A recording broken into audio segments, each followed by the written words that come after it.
Hi hello viewers, welcome back to my channel. ఇట్లు మీ Mamatha talks and this is day 2 trip log అండి. ఇప్పుడు షిరిడీలో రూమ్ వెకేట్ చేస్తున్నాము. నెక్స్ట్ ప్లేస్ వచ్చేసి శనిసిగ్నపూర్ అండి. ఇది షిరిడీ నుంచి 70 కిలోమీటర్స్ డిస్టెన్స్లో ఉంటుందండి. షిరిడీ నుంచి వెహికల్స్ అండ్ బస్సెస్ అవైలబుల్ ఉంటాయి శనిసిగ్నపూర్కి. ఫస్ట్ మేము ట్రిప్ ప్లాన్ చేసినప్పుడు ఈ ప్లేస్ లేదండి. షిరిడీకి వచ్చిన తర్వాతే మాకు ఒక కజిన్ చెప్పారనమాట, షిరిడీ నుంచి దగ్గరలో ఉంటుంది శనిసిగ్నపూర్, అక్కడ అభిషేకం చేయిస్తే మంచిది, తప్పకుండా వెళ్ళండి అని. పరమశివుడికి సైతం తప్పలేదండి శని ప్రభావం. అంతటి శనిదేవుని శక్తులకు మెచ్చిన ఆ పరమశివుడు తన పేరుని జోడించి శనీశ్వర అని నామకరణం చేసి అదే పేరుతో పూజలు అందుకుంటాడని దీవించారని చరిత్రలో చెప్తున్నారండి. అంతలా ప్రసిద్ధి చెందిన శనిదేవుని ఆలయమే ఈ శనిసిగ్నపూర్ అండి. ఇది మహారాష్ట్రలోని అహ్మదాబాద్ డిస్టిక్లో ఉంది. ఇక్కడ ఏలినాటి శని, అర్ధాష్టమ శని ఉన్నవాళ్ళు శనిదేవుడికి అభిషేకం చేయడం వల్ల చాలా మంచి ఫలితాలు ఉంటాయని చెప్తున్నారు. అందువల్లనే నేనైతే టిఫిన్ చేయట్లేదండి, ఓన్లీ టీ ఒకటే తీసుకున్నాను. జర్నీ అయితే స్టార్ట్ అయిపోయిందండి శనిసిగ్నపూర్కి. ఇది మీరు చూసే ఉంటారు, షుగర్ కేన్ జ్యూస్ మిషన్ అండి. ఇది టోటల్లీ వుడ్తో తయారు చేశారు.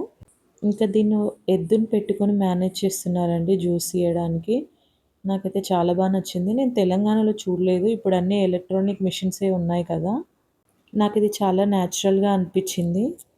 నేనైతే ఎద్దులని నా చిన్నప్పుడు చూశానండి. అసలు ఇప్పుడైతే చూడడానికి కూడా లేవు, ఎక్కడ చూసినా ఆవులే ఉన్నాయి. ఇది చూసి మళ్ళీ మీరు జీవహింస అనుకోకండి. ఎవరు చేయాల్సిన పని వాళ్ళు చేస్తేనే బాగుంటుంది. షుగర్ కేన్ జ్యూస్ తీసిన తర్వాత పీచు ఉంటుంది కదా, ఆ పీచుని ఆ ఎద్దుకి ఆహారంగా ఇస్తున్నారండి. అది ఒక రకంగా దానికి చాలా బలం కూడా.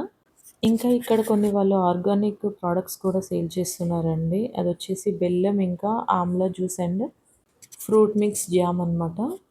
High quality with low price అండి. శనిసిగ్నపూర్కి అయితే ఎంటర్ అయిపోయామండి. ఇక్కడ వచ్చేసి చాలా స్కామ్స్ అయితే జరుగుతాయండి. అక్కడ ఎంట్రన్స్లో ఉన్న షాప్స్ దగ్గర అయితే అస్సలు ఆగకండి. మాకు తెలియకుండా మేము బుక్ అయిపోయామండి. మీరైతే అస్సలు ఆపకండి. Car parking or vehicle parking వచ్చేసి మనకి టెంపుల్ దగ్గర ఉంటుంది. అక్కడ తను వచ్చేసి పూజా ఐటమ్స్ అయితే తీసుకోవడానికైతే రమ్మంటున్నారు. కానీ అవి మనకి టెంపుల్ లోపల కూడా అవైలబుల్ ఉంటుందండి. మాకు టెంపుల్ లోపల ఉంటాయని తెలియదనమాట, అందుకే మేమైతే అక్కడ ఆగిపోయాము. ఈ టెంపుల్‌లో పూజారి అంటూ ఎవరు ఉండరండి. మనమే పూజకు కావాల్సిన సామాను తీసుకొని లోపలికెళ్ళి పూజ చేసుకోవాలి. మీరు చూస్తున్నట్టయితే తను తీసుకెళ్తున్నాడు కదా, తను తీసుకెళ్ళేది వాళ్ళ షాప్‌కండి. అక్కడ మాకు పూజ సామాను ఇవ్వడానికి తీసుకెళ్తున్నారు. వాళ్ళేంటంటే గుర్రపు నాడ అని మీరు వినే ఉంటారు. అది ఇంటికి కట్టుకోవడం మంచిదనమాట. అందులో ఇంకొక దిష్టి బొమ్మ, ఇంకా కొన్ని ఐటెమ్స్ పెట్టిస్తారు. ఇవన్నీ పెట్టాల్సిన అవసరం ఉండదండి. ఒక దేవుడికి ఒక అభిషేకం చేస్తే సరిపోతుంది. కానీ తెలియని వాళ్ళకైతే వీళ్ళు బాగా మోసం చేస్తారు. తనైతే మాకు పూజ ఎలా చేయాలని ఎక్స్‌ప్లెయిన్ చేస్తున్నారండి. అక్కడ పక్కన పోస్టర్‌లో కూడా మనం చూసుకోవచ్చు. స్టెప్ బై స్టెప్ ఉంటుంది. ఇక్కడైతే షాప్స్‌కి డోర్స్ అయితే ఉండవండి. అంతా ఓపెన్‌గానే ఉంటుంది. దాని చరిత్ర ఏంటనేది నేను మీకు ముందు ముందు ఎక్స్‌ప్లెయిన్ చేస్తాను. ఒకవేళ మీకు ఈ ప్రాసెస్ కనుక అర్థం కాకపోతే వాళ్ళు ఒక గైడ్‌ని ప్రొవైడ్ చేస్తారనమాట మనకి. తను స్టెప్ బై స్టెప్ మనకి ఎక్స్‌ప్లెయిన్ చేస్తూ టెంపుల్ మొత్తం చూపిస్తారనమాట. ఇంకా మీలో ఎవరికైనా మీ రాశి ఏంటో తెలియకపోతే ఇక్కడ మీ నేమ్‌తో వచ్చే ఫస్ట్ లెటర్ చూసుకొనైతే మీ రాశి ఏంటని తెలుసుకోవచ్చండి. మీరు గూగుల్‌లో మీ లెటర్స్ ఫస్ట్ 2 లెటర్స్ సెర్చ్ చేసినా కూడా చెప్తుందండి గూగుల్. ఇక్కడ మాకు తెలీదు కాబట్టి మేము ఆయిల్ తీసుకుంటున్నామండి.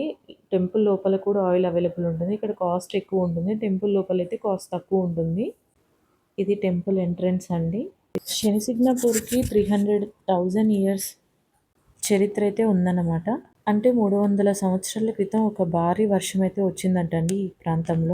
అక్కడ ఉన్న పానాల నదిలో ఒక నల్లటి రాయి కొట్టుకొని వచ్చిందంటండి.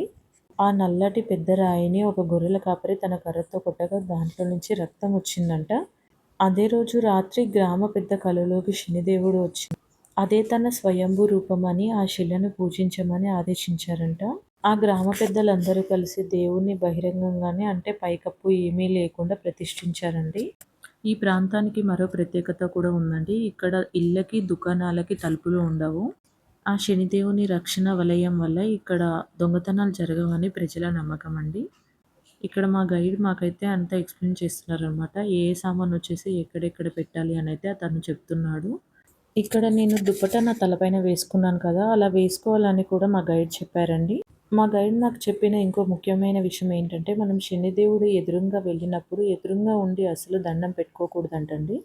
పక్కకి నించొనైతే దండం పెట్టుకోవాలి. అంటే ఇప్పుడు నార్మల్‌గా మనం గుడికెళ్ళినప్పుడు దేవుడిని ఎదురుంగా మన కళ్ళతో చూస్తాం కదా! అలా శనిదేవుడిని ఐ కాంటాక్ట్‌లో ఎప్పుడు చూడకూడదంట. సైడ్‌కే ఉండి దండం పెట్టుకోవాలంట. శనిదేవుని ప్రీతికరమైన రోజొచ్చేసి శని త్రయోదశి అండి. ఆ రోజు శనిదేవుడికి అభిషేకం చేయడం వల్ల చాలా మంచి ఫలితాలుంటాయి. ఎవరైతే ఏలినాటి శని, అర్ధాష్టమ శనితో బాధపడుతున్న వాళ్ళు ఉన్నాలో, వాళ్ళు తప్పకుండా సాటర్డే సాయంత్రం సూర్యాస్తమయం అయిన తర్వాత నల్ల నువ్వులతో శనిదేవుడికి అభిషేకం చేసి, చక్కెర గాని, బెల్లం గాని నైవేద్యంగా పెట్టండి. దీనివల్ల చాలా మంచి ఫలితాలుంటాయి.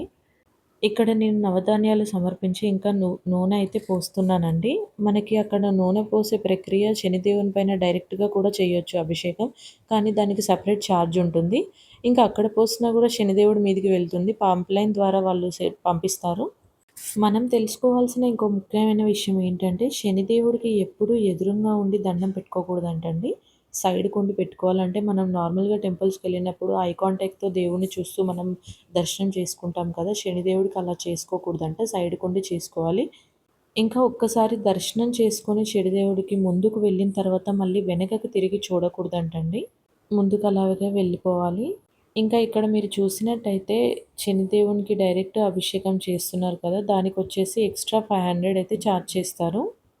మనకి దేవుడి పైన నమ్మకం ఉంటే చాలండి. ఎంత దూరంలో ఉన్నా ఆయన మన మొర అయితే ఆలకిస్తారు.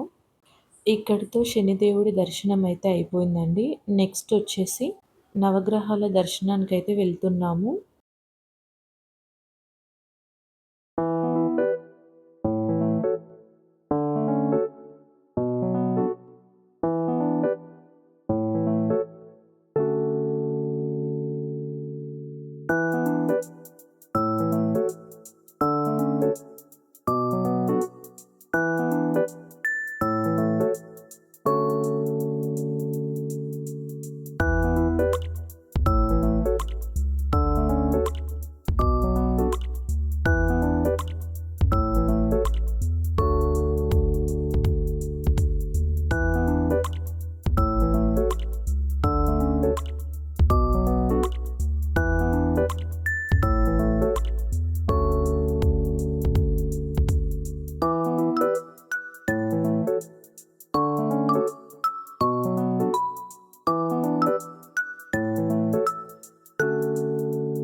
తను మా గైడ్ అండి. దర్శనం కంప్లీట్ చేసుకొని మళ్ళీ మేము రిటర్న్ షాప్ దగ్గరకైతే వచ్చామండి. అక్కడ తను ఫస్ట్ ఇచ్చిన సామాను మొత్తం అక్కడే పెట్టేసి నన్నైతే ఒక దారం మాత్రం తీసుకొని రమ్మన్నారు. అదైతే నా చేతికి కడుతున్నారు. మళ్ళీ ఒక 1 వీక్ తర్వాత తీసేయాలని చెప్పారండి. ఇది అందరికీ ఒకలాగా ఉండదండి ప్రాసెస్సు. ఎవరి రాశిని బట్టి వాళ్ళకి మారుతూ ఉంటుంది. నా రాశిని బట్టి నేను తీసుకెళ్ళిన ఏ పూజా సామాను కూడా తీసుకొని రావద్దు తిరిగి. ఒక దారం తప్ప. రిమైనింగ్ వాళ్ళకి వేరే ప్రాసెస్ ఉంటుంది. ఇక్కడితో ఈ వ్లాగ్ అయితే కంప్లీట్ అయిపోయిందండి. ఈ వీడియో మీకు నచ్చినట్టయితే లైక్ చేయండి, షేర్ చేయండి, ఇంకా సబ్స్క్రైబ్ చేసుకోండి. Stay tuned for another vlog. Until then, bye bye.